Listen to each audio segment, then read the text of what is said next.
جمعية الدعوة والإرشاد وتوعية الجاليات بمحافظة بدر.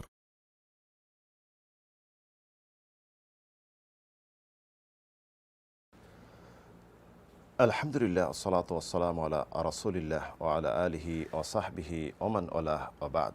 সুপ্রিয় দর্শক ও শ্রোতা বন্ধুগণ, রাসূল সাল্লামের বিশিষ্ট সাহাবী আনাস বিন মালিক রাদিয়াল্লাহু আনহুর গুরুত্বপূর্ণ একটি হাদিস, যে হাদিসটি ইমাম বুখারী মুসলিম বর্ণনা করেছেন। আনাস বিন মালিক রাদিয়াল্লাহু আনহু বলেন, রাসূল সাল্লাল্লাহু আলাইহি ওয়াসাল্লাম একদিন এমন খুতবা দিলেন, এমন ভাষণ দিলেন, যা ইতিপূর্বে আমরা শুনিনি। তিনি বললেন, লাউ তা'লামুনা মা আ'লামু লাদাহিকতুম কালিলাও ওয়া লাবাকাইতুম কাসীরা। পরকালের বিষয়ে, কবরের বিষয়ে, পরকালে কি হবে এই বিষয়ে আমি যা জানি তোমরা যদি জানতে, তাহলে বেশি হাসতে না, বরং বেশি কান্না করতে। আনাস বিন মালিক বলেন, রাসূল সাল্লাল্লাহু আলাইহি ওয়াসাল্লামের সাহাবীগণ এই কথা শুনে তাদের চেহারা নিচু করে মুখ ডেকে এমন কান্না করলেন, আমরা কান্নার আওয়াজের গুনগুন শব্দ পাইলাম। প্রিয় বন্ধুগণ, কান্না, চোখের পানি বের হওয়া গুরুত্বপূর্ণ একটি বিষয়। আল্লাহ রাব্বুল আলামিন কিন্তু দেখেন এই চোখের পানিটা কেন বের হচ্ছে। আজকাল কতজন আছেন মসজিদে যে নামাজ যখন আদায় করেন তখন কান্না করেন? আজকে কতজন আছেন আল্লাহর জন্য নির্জন হয়ে একাকিত্ব হয়ে দোয়া করে কান্না করেন? কতজন আছেন কবরের কথা স্মরণ করে কান্না করেন, কিয়ামতের কথা স্মরণ করে কান্না করেন? আপনার শেষ ঠিকানা কোথায় হবে, জান্নাত না জাহান্নামে নিক্ষিপ্ত হবেন, কান্না করেন? কেউ না, খুবই কম, দুর্লভ।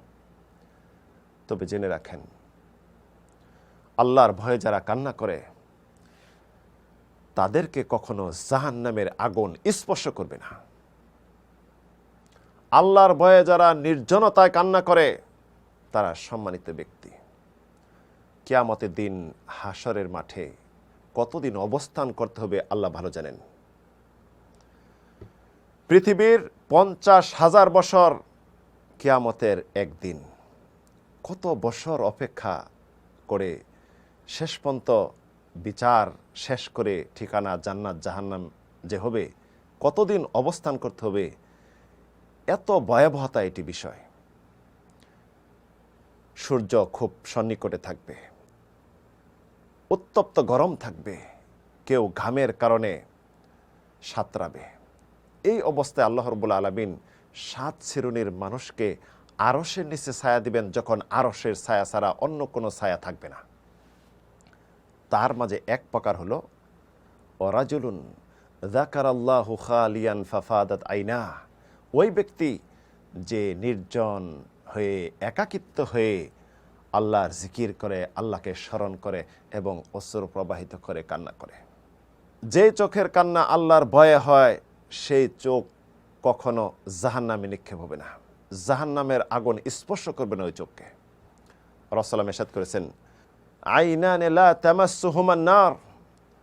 2 প্রকার চক্ষুকে জাহান্নামের আগুন স্পর্শ করবে না। তার মাঝে এক প্রকার চক্ষু হইল বাকাত মিন খাশিয়াতিল্লাহ, যে চক্ষু আল্লাহর জন্য কান্না করে, আল্লাহর ভয়ে কান্না করে। ওই ব্যক্তি কখনো জাহান্নামী হবে না যে ব্যক্তি আল্লাহর ভয়ে কান্না করে। রাসূল ইরশাদ করেছেন, লা ইয়ালিজুন নার রাজুল বাকাত মিন খাশিয়াতিল্লাহ। ওই ব্যক্তি জাহান্নামী হবে না যে আল্লাহর ভয়ে কান্না করে। তাই প্রিয় বন্ধুগণ, আপনি কেন কান্না করেন, কি উদ্দেশ্যে কান্না করেন, আপনি জানেন, আল্লাহ জানেন।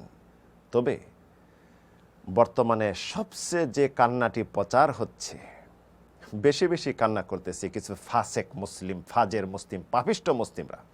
পাপ কাজ দেখে, পাপের জায়গায় যেখানে গীবত, পরনিন্দা, মদ পান, ধূমপান, মিথ্যুক যারা, শয়তানের আশ্রয়স্থল, জঘন্যতম পাপের জায়গা, আল্লাহর গজবের জায়গায় সিনেমা হলে যে সিনেমা দেখে কান্না করতেছে। কোন সিনেমা?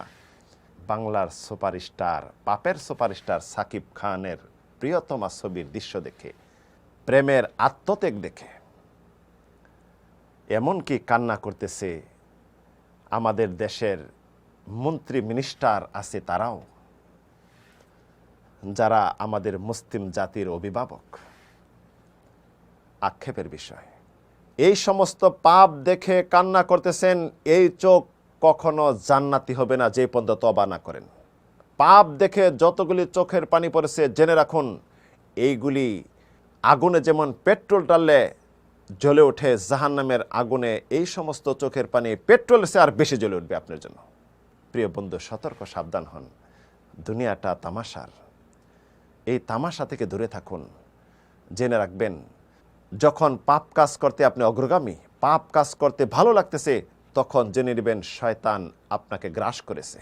কারণ শয়তান আল্লাহর জাত সত্তার কসম খেয়ে বলেছিল, হে আল্লাহ, আপনার জাত সত্তার কসম খেয়ে বলতেছি, আমি আপনার বান্দাদেরকে পথভ্রষ্ট করবই, একা জাহান্নামে যাব না, সবাইকে নিয়ে জাহান্নামে যাব। কিন্তু শয়তান স্বীকৃতি দিয়েছে, ইল্লা ইবাদাকাল মুখলাসিন, একনিষ্ঠ যারা আপনার বান্দা, একমাত্র আপনার ইবাদত করে একনিষ্ঠভাবে, তাদেরকে পারবো না।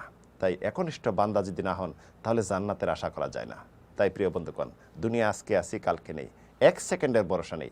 তওবা করে আল্লাহর দিকে ফিরে আসুন, ইসলামের পথে চলুন, সঠিক পথে চলুন। দুনিয়া আখিরাত উভয়টি দেখবেন আপনার জন্য সুখময় এবং শান্তিময় হবে।